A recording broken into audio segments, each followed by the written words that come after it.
10 మంది కన్యకలు కూడా. వీరిలో 5గురు బుద్ధి లేని వారు, 5గురు బుద్ధి గలవారు. బుద్ధి లేని వారు తమ దివిటీలు పట్టుకొని తమతో కూడా నూనె తీసుకొని పోలేదు. బుద్ధి గలవారు తమ దివిటీలతో కూడా సిద్దెలలో నూనె తీసుకొని పోలేదు. పెళ్లి కుమారుడు ఆలస్యం చేయగా వారందరూ నిద్రించుతున్నారు. అర్ధరాత్రి వేళ ఇదిగో పెళ్లి కుమారుడు అతనిని ఎదుర్కొనరండి అని కేక వినబడింది. అప్పుడు ఆ కన్యకలందరూ లేచి తమ దివిటీలను చక్కపరిచి, కానీ బుద్ధి లేని ఆ కన్యకలు, మా దివిటీలు ఆరిపోతున్నది కనుక మీ నూనెలో కొంచెం మాకు లేడని బుద్ధి గల వారిని అడిగారు. అందుకు బుద్ధి గల కన్యకలు, మాకును మీకు ఇది చాలదేమో, మీరు అమ్మవారి యొద్దకు పోయి కొనుక్కొనిరని చెప్పింది. వారు కొనబోచుండగా పెళ్లి కుమారుడు వచ్చాడు. అప్పుడు సిద్ధపడి ఉన్నవారు అతనితో కూడా పెళ్లి విందుకు లోపలికి పోయి అంతటా తలుపు వేయబడింది. ఆ తరువాత దక్షిణ కన్యకులు వచ్చి, అయ్యా అయ్యా, మాకు తలుపు తీయమని అడుగగా అతడు, మిమ్మల్ని ఎరుగనని మీతో నిశ్చయంగా చెప్పుచున్నానని, ఆ దినమై నన్ను గడి అయినను మనుష్య కుమారుని రాకడ దినమైనను గడి అయినను మీకు తెలియదు కనుక మెలకువగా ఉంటుంది. హల్లెలూయా, హల్లెలూయా, హల్లెలూయా. హల్లెలూయా. ఇక్కడ మంచి సారాంశం, ఒక సారాంశం మీకు ఈ దినం చెప్పాలని ఆశపడతా ఉన్నాను. బుద్ధి కలిగిన కన్యకులు, బుద్ధి లేని కన్యకులు. చెప్పండి ఎవరు? బుద్ధి కలిగిన కన్యకులు, బుద్ధి లేని కన్యకులు. బుద్ధి కలిగిన కన్యకులు ఎలాగుంటారు, బుద్ధి లేని వారు ఎలాగుంటారు, లేదా సిద్ధపడేటువంటి వారు ఎలాగుంటారు, సిద్ధపడలేనటువంటి వారు ఎలాగుంటారు? అర్థమవుతుందా? సిద్ధపడేటువంటి వారు ఎలాగుంటారు, సిద్ధపడలేనటువంటి వారు ఎలాగుంటారు? దేనికి సిద్ధపడాలి అంటే పరలోకానికి సిద్ధపడాలి. దేని కొరకు? పరలోకం వెళ్ళటానికి సిద్ధపడి ఉండాలి. ఈ సిద్ధపాటు అనేది మనలో ఎలాగొస్తుంది అంటే, ఈ వాక్యం చెబుతా ఉంది 25 మత్తయి 25 అధ్యాయము మొదటి నుంచి మనం 13 వచనాలు చదువుకుందాం.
అక్కడ రాయబడి ఉంది. హల్లెలూయా, హల్లెలూయా. అక్కడ రాయబడి ఉన్న మాటను బట్టి మనం చదువుకుంటున్నాం.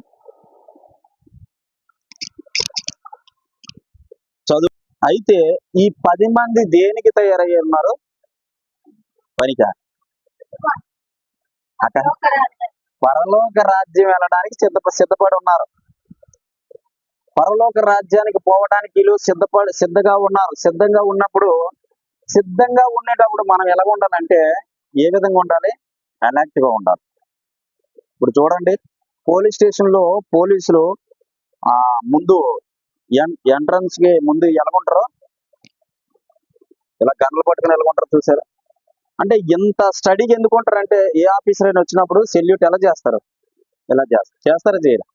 అంటే వాళ్ళు ఏం కలిగి ఉంటారంటే, ముందుగా ప్రిపేర్ అయి ఉంటారు, సిద్ధపాటు కలిగి ఉంటారు. హల్లెలూయా.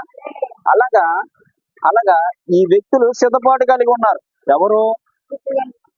బుద్ధి పరలోకం రాజ్యానికి వెళ్ళడానికి 10 మంది కన్యకులు కూడా సిద్ధపాటుతో ఉన్నారు. సిద్ధపాటుతో ఉన్నప్పుడు ఆ సిద్ధపాటుతో ఉన్నప్పుడు ఎలాగ ఉండాలి? కరెక్ట్ గా ఎప్పుడు వస్తాడు దేవుడు ఎవరికీ తెలియదు. ఇప్పటికీ కూడా ఎవరికీ తెలియదు. ఇప్పటికీ కూడా అర్ధరాత్రి వస్తారని కొంతమంది అంటారు. లేదు లేదు వెలుతురు ఉన్నప్పుడే వస్తాడు దేవుడు అని కొంతమంది అంటారు. లేదు అందరూ నమ్మి ప్రభు నామని అందరూ బాప్తీసం పొంది ప్రభు కృపను బట్టి అందరూ ప్రతి మోకాలు యేసునామం వంగి ప్రతి నాలుగు యేసు ప్రభు దేవుడు అని ఒప్పుకున్న తర్వాత వస్తాడనేసి చాలా మంది చెబుతూ ఉన్నారు. లేఖనాలు కూడా అదే చెబుతూ ఉన్నాయి. ప్రతి నాలుక యేసుక్రీస్తు ప్రభు అని ఒప్పుకోవాలి, ప్రతి మోకాలు యేసుక్రీస్తు నామం వంగాలి. అయితే ఈ విధంగా చెప్తున్న ఆయన రాకడా తర్వాత వస్తుందని చెప్పారు. కొంతమంది ఏమన్నారంటే 2022 సంవత్సరంలోనో 25 సంవత్సరంలోనో సునామీ వచ్చేస్తుంది భూమి మొత్తం. 2012 సునామీ వచ్చేస్తుంది, భూమి అంతా మొత్తం ముంచేస్తుంది, ప్రపంచం అంతా కొట్టుకొని పోద్ది అన్నారు. అది అయిపోయిందా లేదా? అయిపోయిందా? ఇప్పుడు ఏమంటున్నారంటే 2025 మొత్తం పోతుంది. ఏదో గ్రహం ఉంది, ఆ గ్రహం గుద్దితే ఆ గ్రహం వచ్చి ఈ గ్రహాన్ని గుద్దేసరికి మొత్తం ఏమవుతుందట? మొత్తం శూన్యం అయిపోద్ది అంటున్నారు చాలా మంది. కానీ ప్రభు ఏం చెప్తున్నాడో తెలుసా?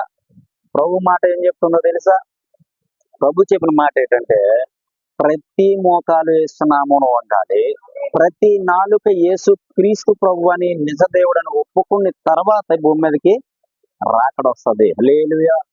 అంతవరకు రాకడ రానే రాదు. ఎంతమంది శాస్త్రవేత్తలు చెప్పని, ఎంతమంది పరిశోధకులు చెప్పని, గొప్ప గొప్ప అనబడిన వారు చెప్పని, నాసాలో పనిచేస్తున్న పెద్ద పెద్ద మేధావులు చెప్పని, ఎవరైతే చెప్పని, ఏ జర్నలిస్ట్ అయినా, ఏ యొక్క సైంటిస్ట్ అయినా ఎవరైనా చెప్పని గాని యేసు క్రీస్తు ప్రభు ఆజ్ఞ మీరకుండా రాదు. ఆజ్ఞ జరగకుండా రాదు. ఈ ఆజ్ఞ జరగాలి అంతే. హల్లెలూయా. యేసు ప్రభు మాట జరగాలి భూమి మీద. జరిగితే అప్పుడు అది నెరవేర్చబడుతుంది. అంతేగాని ముందుగా నెరవేర్చబడడానికి లేదు. ఆయన రాకడ రాదు. వస్తాయి జబ్బులు. ఇది మొన్న కరోనా వచ్చి కొంతమంది తీసుకెళ్ళిపోయిందా? అలాంటి కొన్ని రకాల జబ్బులు వస్తాయి భూమి మీద. మొన్న ఒక వీడియో చూస్తూ ఉంటే సెల్లోని ఇంతెంతే పొక్కులు శరీరం మీద వచ్చేస్తున్నాయి.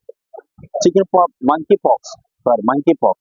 ఆ మంకీ పాక్స్ లాగా వచ్చేస్తున్నాయట. వాళ్ళు ఏమంటున్నారంటే చూసిన వాళ్ళు, ఇది రెండో కరోనా. ఏమంటున్నారు? ఇది రెండో కరోనాలో ఉందిరా బాబు అంటే ఆ శాస్త్రవేత్తలు చాలా మంది చెప్తున్నారు దీనికి మెడిసిన్ ఉంది, మీరు ఇబ్బంది పడనవసరం లేదు అని చెప్తున్నారు.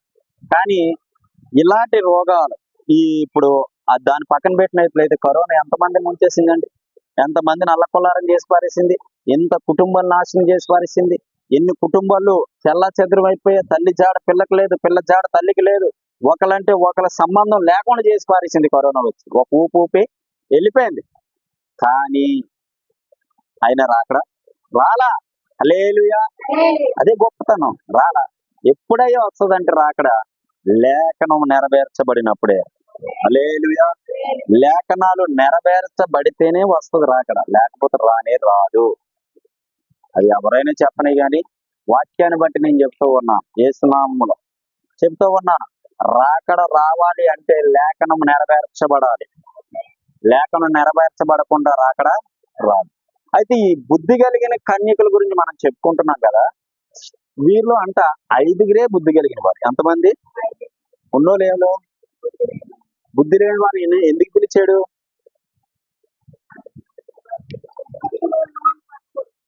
పట్టుకోలేదు. ఏం పట్టుకోలేదు? నూనె పట్టుకోలేదు.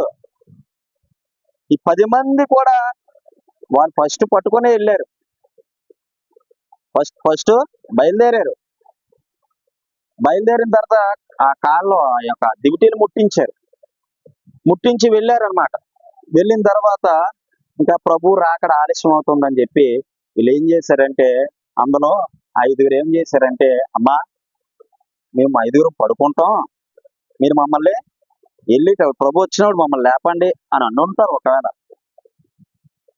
ఈ లోపు ఈ యొక్క దివిటీలు ఏమైపోయాయి? ఈ తెచ్చి నూనెంతా అయిపోయింది.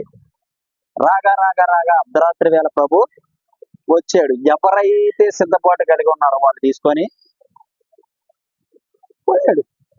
ఎవరైతే సిద్ధపాటుతో ఉన్నారో వాళ్ళు తీసుకొని పోయాడు. ఈ ప్రపంచం మీద కూడా అంతే. గమనించండి ప్రియులారా, గుర్తించండి. ఈ వాక్యం ద్వారా మనం అర్థం చేసుకోవాల్సింది ఏంటంటే, దేవుని కొరకు ఎవరైతే తృష్ణగా ఉంటారో, దేవుని కొరకు ఎవరైతే ఆతృత పడి ఎదురు చూస్తారో, దేవుడు ఏదో ఒక సమయంలో నా కొరకు వస్తాడు అని నమ్మి పాపాన్ని ఇక్కడే ఒప్పుకొని ప్రాయశ్చిత్తం పొంది ఆ పాపాన్ని విడిచిపెట్టి, యేసయ్యా నా హృదయం నా శరీరం నా అంతరంగం నీ రాకడ కొరకు సిద్ధంగా ఉంది, నీ రాకడ ఎప్పుడు వస్తే అక్కడ నీ రాకడ నేను ఎత్తబడాలి ప్రభు అని సిద్ధపాటుని మనసు ఎవరైతే కలిగి ఉంటారో వాళ్ళు మాత్రమే తీసుకొని వెళ్తాడు దేవుడు. హల్లెలూయా. దీన్ని బట్టి మనం అదే అర్థం చేసుకోవాలి, సిద్ధపాటు కలిగి ఉన్న వారు మాత్రమే పరలోకం వెళ్ళగలుగుతారు. అది ఎప్పుడైనా కావచ్చు, ఒక 20 సంవత్సరాల తర్వాతే కావచ్చు, 30 సంవత్సరాల తర్వాతే కావచ్చు, లేదా 50 సంవత్సరాల తర్వాత రాకడ వచ్చినా కానీ ఎవరైతే భూమి మీద సిద్ధపాటు అనే మనసు కలిగి ఉంటారో వారు మాత్రమే పరలోకానికి ప్రవేశించే అవకాశం ఉంది, మిగతా వాళ్ళకి లేదు. ఎగ్జాక్ట్లీ ఇది కరెక్ట్. మరి సిద్ధపాటు ఉన్నోళ్ళు ఎందుకు తీసుకెళ్ళాలి? ఇక్కడ దేవుడు సిద్ధపాటు కలిగి ఉన్నోళ్ళే ఎందుకు నడిపించాలి అంటే, మనం అర్థం చేసుకోవాలి వాక్యాన్ని బట్టి. వారు సిద్ధపడ్డారు అంటే ప్రభువును చూడగలిగారు. హల్లెలూయా, హల్లెలూయా. ప్రభు దగ్గరికి వెళ్ళగలిగారు, ప్రభు దగ్గర నడవగలిగారు, ప్రభుతో నడిచి వెళ్ళిపోయారు వాళ్ళు. అప్పుడు వీళ్ళు వెళ్ళిపోతూ సగం మధ్యదారులు ఉంటే వాళ్ళు చూసి ఆగండి ఆగండి ఆగండి ఆగండి ఆగండి, ఇగో మా నూనె, ఈ డ్యూటీలో నూనె అయిపోయింది, కొంచెం మాకు నూనె పోయండి అని అడుగుతున్నారు. హల్లెలూయా, హల్లెలూయా. ఇంకా అలా ఆగుతారా? ఆగే అవకాశం ఉందా? ప్రభు తీసుకెళ్ళిపోయినప్పుడు చచ్చిపోయిన శవాన్ని ఒరే రారా ఆయన రారా అంటే ఆడొస్తాడా?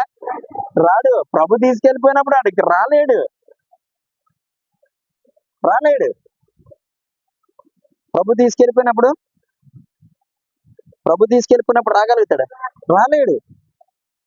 అంటే అర్థం ఏంటి? ప్రభు తీసుకెళ్ళిపోయిన అప్పుడు రాలేడు. హల్లెలూయా. అయితే ఇది పరలోకానికి ఎక్కిపోతూ ఉన్నారు. ఆగండి ఆగండి అంటే అది ఏం ఆగుతారు చెప్పండి?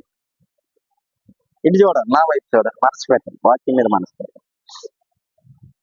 అయితే ఈ ప్రభు వైపు ప్రభు వైపు చూసినప్పుడు ఈ బుద్ధి కలిగిన వారు ఐదుగురు మాత్రం వెళ్ళారు, బుద్ధి లేని వారు 5 వెళ్ళలేకపోయారు. అక్కడ రాయబడి ఉంది చూడండి, 5వ వచనం. పెండ్లి కుమారుడు ఆలస్యం చేయగా వారందరూ కునికి నిద్రించి ఏమైపోయారు?